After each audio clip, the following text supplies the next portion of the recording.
মানুহে মানুহৰ বাবে যদিহে অকণো নেভাবে।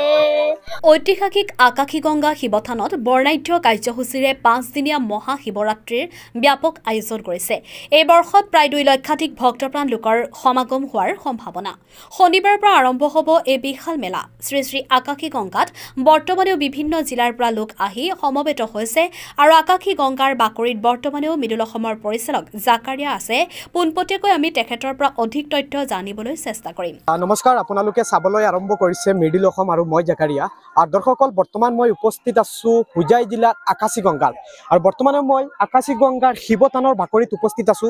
আৰু আপোনালোকে জানে ৰাজ্যৰ লগতে আমাৰ হোজাইৰ ডবকাটো মহাশিৱৰাত্ৰিৰ কাৰণে বৰ্তমানে ব্যাপক হিচাপে উদযাপনৰ কাৰণে প্ৰস্তুতি চলি আছে। আৰু এই মুহূৰ্তত ইয়াত কিছুমান লোক আছে, তেখেতসকলৰ পৰা মই জনাবলৈ আপোনালোকক চেষ্টা সৈতে বাইদেউসকল আছে। প্ৰথমতে অনুষ্ঠানলৈ স্বাগতম জনাইছো। ক'ৰ পৰা আহিছে? আমি যোৰহাট তিতাবৰ পৰা আহিছো। যিহেতু অহা কাইলৈৰ পৰা শিৱৰাত্ৰি ন, কেনেকুৱা লাগি আছে? বহুত ভাল লাগিছে। ইয়াত আহি আকাশীগংগা আহি কেনেকুৱা লাগিছে? ইয়াত এবাৰ প্ৰথম আহিছো, মানে ভাল লাগিছে। লগত কোন আহিছে? হাজবেণ্ড আহিছে, হাজবেণ্ড আৰু পৰিয়ালৰ সকলো আহিছে। ইয়াৰ ছোৱালী। তোমাৰ কেনেকুৱা লাগিছে আহি? ভালে লাগিছে। কিবা গান জানা নেকি? যদি অলপ গুণগুণাই দিয়া অলপ ভাল লাগিলে হেঁতেন। গান এটা গাই দিয়া। ভূপেনদাৰ। মানুহে মানুহৰ বাবে যদিহে অকণো নেভাবে, অকণো সহানুভূতিৰে ভাবিব কোনে নোকোৱা সমনীয়া। মানুহে মানুহৰ বাবে। Thank you. তোমাৰ নামটো কি? নমস্কাৰ, মোৰ নাম শ্ৰীমতী বৰষা দত্ত। ইয়াত আহি কেনেকুৱা লাগিছে? ভালে লাগিছে। ক'ৰ পৰা আহিছা? বৰহুলা, যোৰহাট। Thank you. মোৰ সৈতে আন এজন বাইদেউ আছে। বাইদেউ, আপোনাক স্বাগতম জনাইছো। নাম কি আপোনাৰ? নৱজিতা চুতীয়া। ইয়াত আহি আকাশীগংগা আহি কেনেকুৱা লাগিছে? ভাল লাগিছে। প্ৰথম আহিছো। প্ৰথম জলপ্ৰপাত চাবলৈ আহিছিলো আৰু এয়া মন্দিৰ ভাগো দেখিলো। ভালে লাগিছে বাৰু, বহুতেই ধুনীয়া। অহাকালি যিহেতু শিৱৰাত্ৰি, এই চেগত আপুনি কি জনাব বিচাৰে? সকলো অসমবাসীলৈ শিৱৰাত্ৰিৰ শুভেচ্ছা জনাইছো। যাতে সকলোৰে শুভ হওক, মংগল হওক, সকলোৰে যাতে ভালে কুশলে পাৰ হওক বছৰটি। নমস্কাৰ।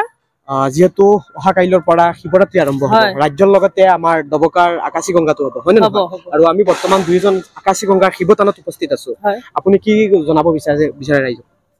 মই এইটোৱে জনাব বিচাৰিছো যে সমস্ত অসমবাসী ৰাইজলৈ মই অনুৰোধ জনাইছো যাতে আমাৰ এই আকাশীগংগাৰ শিৱৰাত্ৰি 5দিনীয়া শিৱৰাত্ৰি পূজা উপভোগ কৰিবলৈ নিমন্ত্ৰণ জনাইছো।